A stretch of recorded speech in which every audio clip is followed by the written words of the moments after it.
Hello aspirants, welcome to our channel Adhikari Gurukul. তো আজকে আমাদের এটা এসএসসির math practice class 2 number class হবে। গতদিন আমরা এসএসসির ম্যাথ প্র্যাকটিসের একটা নতুন সিরিজ স্টার্ট করেছি। আজকে আমাদের এটা সেকেন্ড ক্লাস। ওকে, এই সিরিজে বেসিক্যালি তোমাদের এসএসসির কোশ্চেন দেখতে পারবা। 90% কোশ্চেন তোমরা এসএসসি দেখতে পারবা, মানে 10টা যদি আমরা কোশ্চেন করি 9টাই আমাদের এসএসসির এক্সাম দেখতে পারবা।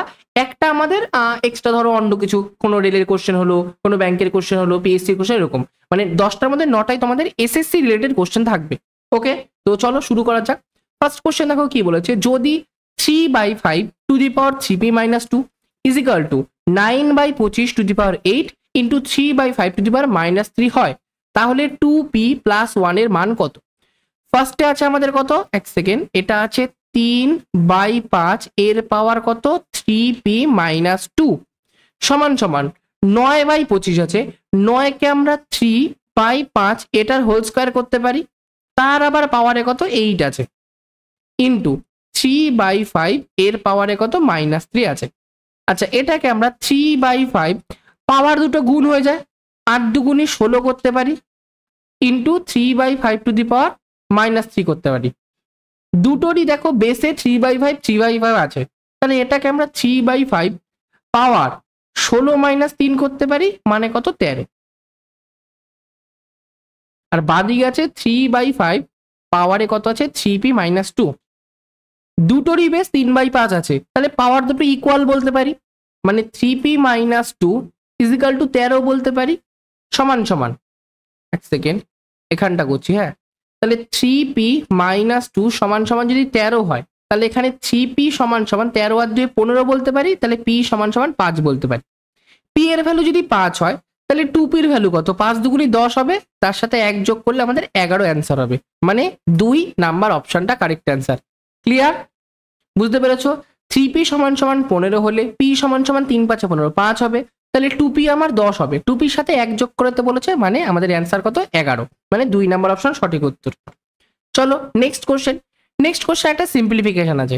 সিম্পলিফিকেশনে কি আছে দেখো, ফার্স্টে আছে 0.36 যোগ আছে 0.284, তারপরে ভাগ আছে আমার কত 0.4, আবার তার সাথে গুণ আছে 0.8। আচ্ছা, এই দশমিকটা তুলে 3টে সংখ্যা আছে, তাহলে 3টে 0 হয়ে গেল, আর এই দশমিকের সাথে এই দশমিক একবারে তুলে দিতে পারি, কারণ ওপর নিচে প্রত্যেকেরই একটা ঘর আগে দশমিক আছে, তাহলে দশমিক তুলে দিলে আমার বেসিক্যালি সংখ্যাটা এরকম হয়ে গেল। এবার ক্লিয়ার আছে? এবার যদি কাটাকাটি করি, 4 দুগুণী 8, আচ্ছা -0.038, তাহলে 0.36 প্লাস আমার যদি আমি গুণ করি 4 দুগুণী 8, 8 দুগুণী 16, 1 2 দুগুণী 4 একে 5, আর নিচে হাজার আছে, হাজারে 3টে শূন্য, তাহলে 3 ঘর আগে দশমিক হয়ে গেল, মাইনাস কত 0.038। প্রথম দুটোকে যদি যোগ করি, 0.36 এর সাথে 0.568 কে আমি অ্যাড করলে 8 হলো, 6 6 12 হলো, 5 আর 3 8 9 হলো। এটা থেকে মাইনাস করবো কি 0.038, মাইনাস করে দিই, এটা 0 3 9 আর 3 12 8, তাহলে 0.89 হলো, মানে 1 নাম্বার অপশনটা কারেক্ট অ্যান্সার। চল নেক্সট কোশ্চেন। নেক্সট কোশ্চেন আমাদের 3 নাম্বার কোশ্চেন। 21টি সংখ্যার গড় 60, যদি প্রতিটি সংখ্যাকে 20 দ্বারা বৃদ্ধি করা হয়, তাহলে গড় কত বৃদ্ধি পাবে? 21টি সংখ্যার গড় আমার 60 হয়েছে, যদি প্রত্যেকটাকে আমি 20 দ্বারা বৃদ্ধি করি, মানে প্রথম সংখ্যার সাথে 20 যোগ করলাম, দ্বিতীয় সংখ্যার সাথে আমি 20 যোগ করলাম, তৃতীয় সংখ্যার সাথে আমরা 20 যোগ করলাম, এরম করে 21 নাম্বার সংখ্যার সাথে আমি যদি 20 যোগ করি, তাহলে আমাদের গড় কত বৃদ্ধি পাবে? প্রতিটা সংখ্যার সাথে আমরা যা ইকুয়েশন করব, প্রতিটা সংখ্যার সাথে আমি যদি 20 যোগ করি, তাহলে আমাদের গড় 20 বৃদ্ধি পাবে, মানে 4 নাম্বার অপশন সঠিক উত্তর। প্রতিটা সংখ্যা থেকে যদি আমি 20 বিয়োগ করি, তাহলে গড়ও আমার 20 মানে কমবে, মাইনাস হবে। প্রতিটা সংখ্যার সাথে আমি যদি 20 গুণ করি, তাহলে গড়ও আমার 20 গুণ হবে। আবার প্রতিটা সংখ্যাকে যদি আমি 20 দিয়ে ভাগও করি, তাহলে গড়টাও আমার 20 ভাগ হবে। ওকে, যা আমাদের প্রতিটা সংখ্যার সাথে হয়, গড়েও আমাদের সেই চেঞ্জই হয়। এখানে যদি কোশ্চেন এরকম বলতো নতুন গড় কত হবে, তখন কি করতাম, আগে গড় ছিল 60, এখন 20 বাড়বে, মানে 80 হবে। এটা আমাদের নতুন গড়, শুধু আমাকে বৃদ্ধি বলেছে, তাহলে 20 বৃদ্ধি পাবে। ওকে, চলো নেক্সট কোশ্চেন। 7 সেমি ভূমি এবং 12 সেমি উচ্চতা বিশিষ্ট ত্রিভুজের ক্ষেত্রফল কত? ত্রিভুজের ক্ষেত্রফলের সূত্র কি, হাফ ইন্টু ভূমি মানে 7 ইন্টু উচ্চতা মানে 12, 2 দিয়ে কাটলে 6 দুগুণী 12, তাহলে 6 7 42, 42 সেন্টিমিটার স্কোয়ার, মানে 1 নাম্বার অপশনটা কারেক্ট অ্যান্সার। চলো নেক্সট কোশ্চেন কি বলেছে, 46 লিটার এবং 50 লিটারের দুটি মিশ্রণে স্পিরিট এবং জলের অনুপাত যথাক্রমে 11:12 এবং 2:3, এবং উভয় মিশ্রণ মিশ্রিত হলে, মানে দুটো মিশ্রণকে আমি যদি মিশ্রিত করি তাহলে নতুন মিশ্রণে স্পিরিট এবং জলের অনুপাত কত হবে। আচ্ছা একটা কথা বলছি, একটা মানে তোমার কাছে দুটো মিশ্রণ আছে, ধরো আমি দুধ আর জলের কথা বলছি, তোমার কাছে প্রথম একটা মিশ্রণে দুধ আর জলের কিছু অনুপাত দিয়ে দিয়েছে। ধরো সাপোজ আমি বলছি তোমার কাছে একটা মিশ্রণে 6 লিটার দুধ আছে আর 1 লিটার জল আছে, আরেকটা মিশ্রণে 7 লিটার দুধ আছে 2 লিটার জল আছে। যদি এই দুটো মিক্সচারকে তুমি যোগ করো তাহলে নতুন যে মিক্সচার তৈরি হবে তার মধ্যে 6 6 12 13 লিটারের আমার দুধ থাকবে আর 2 এর আগে 3 লিটারের জল থাকবে, তাই তো হয়। দুধের সাথে দুধটাকে যোগ করি, জলের সাথে জলটাকে যোগ করি, সেটা আমাদের নতুন মিশ্রণ হয়ে যায়। ওকে, ফার্স্টে যদি আমি এখানে বের করে নিই প্রথম যে মিশ্রণটা, সেখানে 11:2 অনুপাতে আমার স্পিরিট আর জল আছে। স্পিরিট যদি 11 ইউনিট থাকে, জল যদি 2 ইউনিট থাকে, তাহলে স্পিরিট আর জল মিশে মিশ্রণটা কত ইউনিটের, 11 আর 2 13 ইউনিটের মিশ্রণ। আর কোশ্চেনে বলে যে 46 লিটারের মিশ্রণ আছে, তাহলে 13 ইউনিটের ভ্যালু 46 লিটার বলতে পারি। একের ভ্যালু কত, 13 2 26 3 3 4 সরি 11:12 আছে, 11:2 না 11:12 আছে। তাহলে 11 ইউনিট যদি স্পিরিট হয়, 12 ইউনিট যদি জল হয়, দুটো মিলিয়ে আছে 12 13 23 ইউনিটের আমার মিশ্রণ আছে। আর কোশ্চেনে বলেছে 46 লিটারের মিশ্রণ আছে, তাহলে 23 ইউনিটের ভ্যালু 46 লিটার, একের ভ্যালু 23 দুগুণে 46 লিটার। 1 ইউনিটের ভ্যালু যদি 2 লিটার হয়, 11 ভ্যালু 22 হবে আর 12 ভ্যালু 24 হবে, তাই তো। তাহলে প্রথম যে মিশ্রণটা, ওখানে স্পিরিট আছে আমার 22 লিটার আর ওয়াটার আছে আমার কাছে 24 লিটার, হয়ে গেল। এবার এটা আমার কোনো কাজের না, মুছে দিই। ঠিক আছে, এবার দ্বিতীয়টাকে নেব। 2:3 অনুপাতে স্পিরিট আর জল আছে। স্পিরিট যদি 2 ইউনিট হয়, জল যদি 3 ইউনিট হয়, টোটাল মিক্সচারটা আমার 5 ইউনিটের। এটার ভ্যালু আমাকে 50 লিটার বলে দিয়েছে, তাহলে একের ভ্যালু কত 10, তাহলে 2 এর ভ্যালু 20 আর 3 এর ভ্যালু 30, তাহলে 2 এর জায়গায় 20 লিখি, 3 এর জায়গায় 30 লিখি। এবার যোগ করব টোটাল যে নতুন মিক্সচারটা, মানে 46 লিটার আর 50 লিটার দুটো মিশ্রণকে যদি আমি মিশ্রিত করি, নতুন যে মিশ্রণ হবে তার মধ্যে স্পিরিট আর জলের অনুপাত কত। এটা হয়ে গেল 42, এটা হয়ে গেল আমাদের 54। কাটাকাটি করি, 6 7 42, না 7 দিয়ে করলে 7 নং 63, 7 56 হবে না, 6 দিয়ে করলে 6 7 42 আর 6 নং 54, তাহলে কত 7:9 হয়ে গেল, মানে 2 নাম্বার অপশনটা কারেক্ট অ্যান্সার। ঠিক আছে, তাহলে নতুন যে মিশ্রণটা তৈরি হবে তার মধ্যে স্পিরিট আর জলের অনুপাত 7:9 হবে। নেক্সট কোশ্চেন, 15 এবং 25-এর লসাগু কত।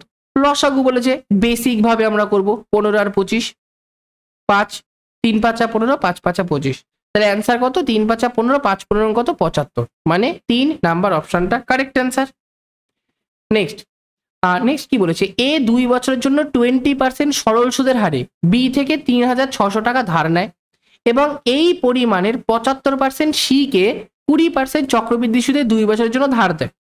এ তার ব্যক্তিগত উদ্দেশ্যে অবশিষ্ট পরিমাণ টাকা ব্যয় করে, তাহলে এ দ্বারা মোট ক্ষতি কত হয়। আচ্ছা, এ বি এর থেকে ধার নিয়েছে কত 3600 টাকা, ক বছরের জন্য, 2 বছরের জন্য, 20% সরল সুদের হারে, তাহলে 20/100। এটা হয়ে গেল আমাদের ইন্টারেস্টের পরিমাণ, মানে এত টাকা তাকে ইন্টারেস্ট ফেরত দিতে হবে বি কে। এটা করলে কত হচ্ছে 0 0 0 0 কেটে গেল, 20 দুগুণি 40 ইন্টু 36, তাহলে 4 6 24, 2 3 4 12 13 14, 1440 টাকা তাকে এক্সট্রা দিতে হবে। আচ্ছা, তাহলে বি কে কত টাকা ফেরত দেওয়ার কথা, 3600 প্লাস আমার 1440, মানে কত 0 4 0 5, 5040 টাকা বি কে তাহলে ফেরত দেওয়ার কথা আমার। ওকে, এবার কথা, এই পরিমাণের 75% সি কে দিয়েছে, 3600 টাকা নিয়েছিল, তার 75% মানে 3/4, 4 নং 36 900, 3 নং 2700 টাকা, তাহলে 2700 টাকা সি কে দিয়েছে এবং বাকি টাকাটা কি ব্যক্তিগত উদ্দেশ্যে সে মানে অবশিষ্ট পরিমাণকে ব্যবহার করেছে। ঠিক আছে, বাকি টাকা নিজে ব্যবহার করেছে, আমার কোনো দরকার নেই ওটা জানার। 2700 টাকা সি কে দিয়েছে, 20% চক্রবৃদ্ধি সুদে 2 বছরের জন্য, তাহলে 2 বছর পরে সি এর থেকে কত টাকা ফেরত পাবে। 2 বছর পরে 2700 টাকা 20% চক্রবৃদ্ধি সুদে যত টাকা অ্যামাউন্টে পরিণত হবে সেই টাকাটাই ফেরত পাবে। তাহলে কত ফেরত পাবে, 2700 120% কত 6/5, 1 বছর হলো, আরেক বছর 6/5, তাহলে যদি কাটাকাটি করি 5 দিয়ে, 5 5 25, 26 27 20, 4 5 20 0, 5 দিয়ে করলে 108, তাহলে 108 ইন্টু 6 করলে 6 8 48, 6 1 6 ইন্টু 6, 6 8 48, 4 4 6 24, 25 26 27 28, 2 6 6 36 37 38, এত টাকা কি সি এর থেকে ফেরত পেল। এবার বি কে টোটাল দেওয়ার কথা 5040 টাকা, সে ফেরত পেয়েছে এত টাকা, কিন্তু বি কে তো সে 5040 টাকাই দিতে হবে। তাহলে বি কে সে 5040 টাকা দিল, তাহলে সে নিজে এক্সট্রা কত দিল? 5040 টাকা তাকে দিয়েছে, কিন্তু নিজের কাছে টাকা এসছে 3888 টাকা, তাই তো? কারণ কি, বাকি টাকা নিজে খরচা করেছে, সেটা তো আমার বাদই হয়ে গেছে। আর বি কে সে 5040 টাকা দিতেই হবে, কিন্তু সে সি এর থেকে পেয়েছে 3888 টাকা। তাহলে এক্সট্রা নিজের পকেট থেকে এর কত টাকা গেছে? 2, এটা 9, 5 আর 9 14, এটা 9 1 1, 1152 টাকা নিজের পকেট থেকে দিয়েছে, তাহলে সেটাই তো তার ক্ষতির পরিমাণ। তাহলে 3 নাম্বার অপশনটা সঠিক উত্তর। চলো নেক্সট কোশ্চেন। 3টি পরিমাণ টেপ যথাক্রমে 64 সেন্টিমিটার, 72 সেন্টিমিটার, 96 সেন্টিমিটার, সর্বনিম্ন দৈর্ঘ্য কত হবে যা এই টেপগুলো দ্বারা সঠিকভাবে পরিমাপ করা যাবে? মানে এই 3টে যে টেপের পরিমাণ আছে, 3টে টেপ দিয়ে সর্বনিম্ন কত দৈর্ঘ্য আমি পরিমাপ করতে পারবো। তাহলে কি হবে? সর্বনিম্ন মানে লসগু বের করবো। 64, 72, 96 কত দিয়ে যাবে? 8 দিয়ে। 8 8 64, 8 9 72, 8 1 8, 8 2 16। এবার যাবে 4 দিয়ে, 4 2 8, 9 3 4 12, আর লাস্ট যাবে আমার 3 দিয়ে, 2 3 3 কে 9, 3 1 কে 3। তাহলে লসগু 3 2 6, 3 6 18, 18 কে 4 দিয়ে করলে 18, 4 18 72, 72 কে 8 দিয়ে গুণ করলে কত হচ্ছে? 8 2 16, 1 7 8 56 1 57, 576 সেন্টিমিটার। মানে অ্যান্সার কোনটা? 3 নাম্বার অপশনটা কারেক্ট অ্যান্সার। চলো নেক্সট কোশ্চেন। যদি দুটি সংখ্যার গসাগু 17, যেখানে বলেছে প্রতিটি 17 থেকে বড় হবে, মানে সংখ্যা দুটি 17 থেকে বড় হবে, এবং লসগু 561 হয়, তাহলে সংখ্যার যোগফল কত? ওকে, একটা সংখ্যা আমি 17x ধরে নিচ্ছি, আর একটা সংখ্যা 17y ধরে নিচ্ছি। আমাকে x আর y পরস্পর মৌলিক সংখ্যা হতে হবে, মানে কোপ্রাইম নাম্বার হতে হবে। ওকে, তাহলে লসাগু যখন বের করবো, লসাগুটা কি হবে? 17xy হবে লসাগু, এটা সমান সমান কত? 561। তাহলে এক্স আর ওয়াই কত হয়ে যাবে? 561/17, 3 17 51, 3 17 51, 33।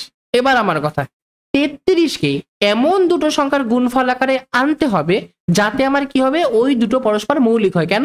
কারণ প্রথম লাইনেই বলেছিলাম এক্স আর ওয়াই পরস্পর মৌলিক হতে হবে। এবার 33কে 1 × 33 লেখা যায়, আরেকটা 3 × 11 লেখা যায়। আচ্ছা, যদি 1 × 33 লিখি তাহলে এক্স এর ভ্যালু কত? 1 হবে। তাহলে এক্স এর ভ্যালু যদি 1 হয়, তাহলে 17x এর ভ্যালু কত? 17 × 1 মানে 17 হবে, কিন্তু কোশ্চেনে বলেছে প্রতিটি 17 থেকে বড় হতে হবে। তাহলে এটাকে আমরা নিতে পারবো না, 3 আর 11 নেব। ওকে, তাহলে 17x এর ভ্যালু 17 × 3, আর 17y এর ভ্যালু 17 × 11 আমরা করতে পারি। আমাকে বলেছে তাহলে সংখ্যার যোগফল বের করতে বলেছে। যোগফল মানে 17 × 3 প্লাস আমার 17 × 11। এটা করলে আমি 17 যদি কমন নিই, ব্র্যাকেটে কি পড়ে থাকে? 11 + 3 মানে 14।